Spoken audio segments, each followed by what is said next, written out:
Et salut les ops et bienvenue chez Stratégie. Aujourd'hui, on parle espionnage et techniques clandestines. Imaginez transmettre une information vitale, sans téléphone, sans message, sans jamais voir votre contact. Juste un objet banal, dans un endroit banal, et pourtant, derrière ce geste anodin, se joue parfois l'issue d'une opération militaire. N'oubliez pas de liker, de vous abonner et de cliquer sur la cloche pour rester connecté. La boîte aux lettres mortes comme outil de liaison en contexte clandestin, c'est parti.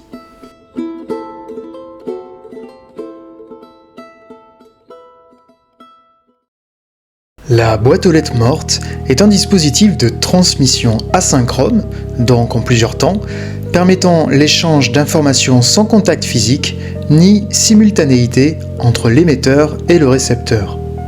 Ce n'est pas une technique isolée, mais bien un élément d'un système global de sécurité des communications.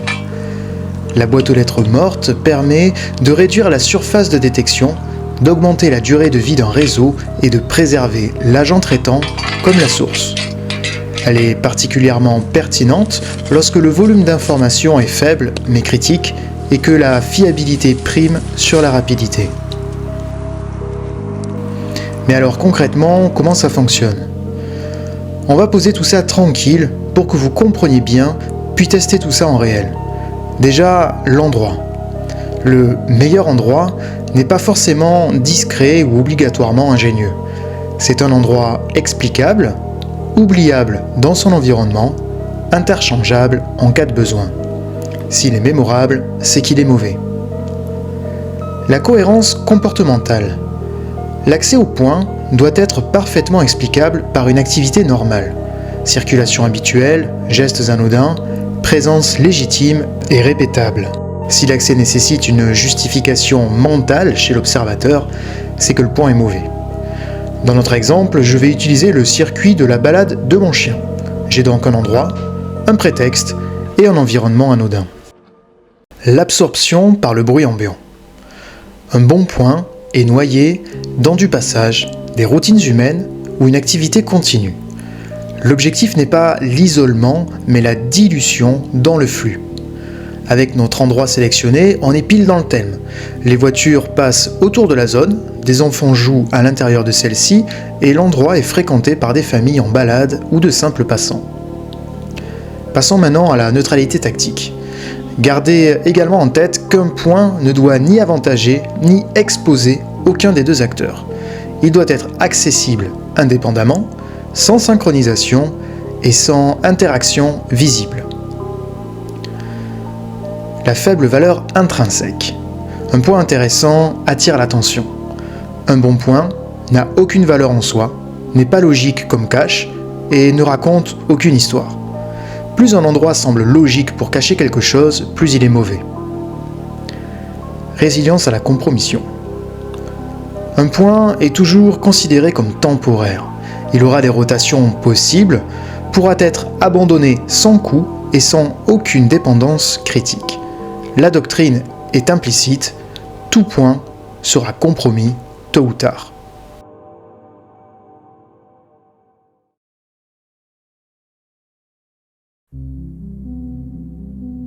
On connaît tous les boîtes aux lettres américaines avec le petit drapeau rouge signalant que la boîte est pleine. Ici, le principe est le même.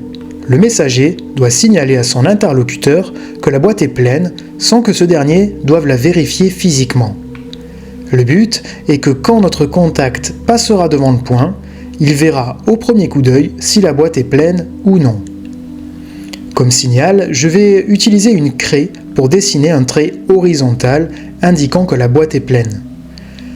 Une fois mon paquet récupéré par mon contact, ce dernier enlèvera le signal de façon à m'indiquer que le paquet a bien été récupéré.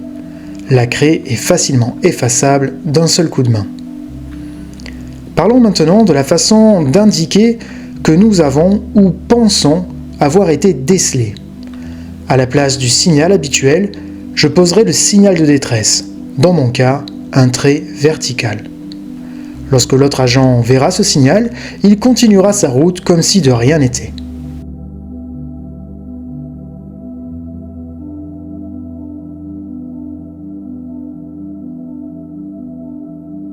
Mon Mon but ici est de faire passer une clé USB à un réseau d'agents clandestins. Je rends d'abord la clé USB imperméable en la plaçant dans un petit sac plastique que j'enroule ensuite de scotch. Ensuite, j'utilise une fausse pierre comme pour cacher les clés de maison. Vous pouvez aussi la fabriquer de toutes pièces avec du plâtre. L'avantage de la fausse pierre, c'est qu'elle passe partout et qu'elle ne risque pas d'être récupérée par un animal, comme un morceau de bois par exemple. Une autre technique très répandue, notamment pendant la guerre froide, était le Dead Drop Spike, une espèce de stylo creux contenant le message à planter dans la terre à un endroit spécifique. J'en profite ici pour expliquer la différence entre la BLM, boîte aux lettres mortes, ou Dead Drop en anglais, et une cache. La cache, elle, est utilisée pour faire passer du matériel beaucoup plus imposant qu'un message. Armes, outils spécifiques et même véhicules comme des embarcations nautiques semi-rigides par exemple. Il faut donc qu'elles soient adaptées à ce qu'on veut y placer.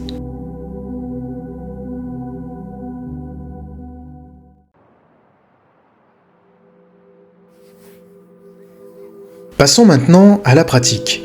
Lorsque je m'approche de mon point de drop, je me prépare à y déposer le message. Ma main droite est dans ma poche, prête à le sortir rapidement.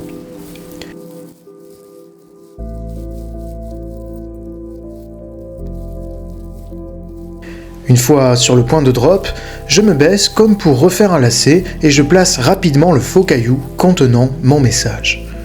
Ensuite, on ne traîne pas. On se relève et on se dirige vers le point de signal. Une fois le signal mis en place, on quitte la zone tout simplement.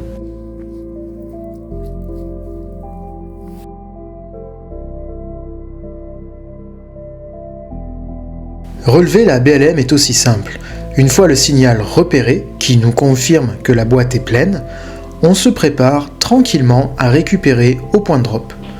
Même technique, on se baisse pour refaire un lacet ou ramasser une pièce, puis on quitte la zone en direction du signal que l'on doit maintenant effacer pour signaler que le message a été ramassé.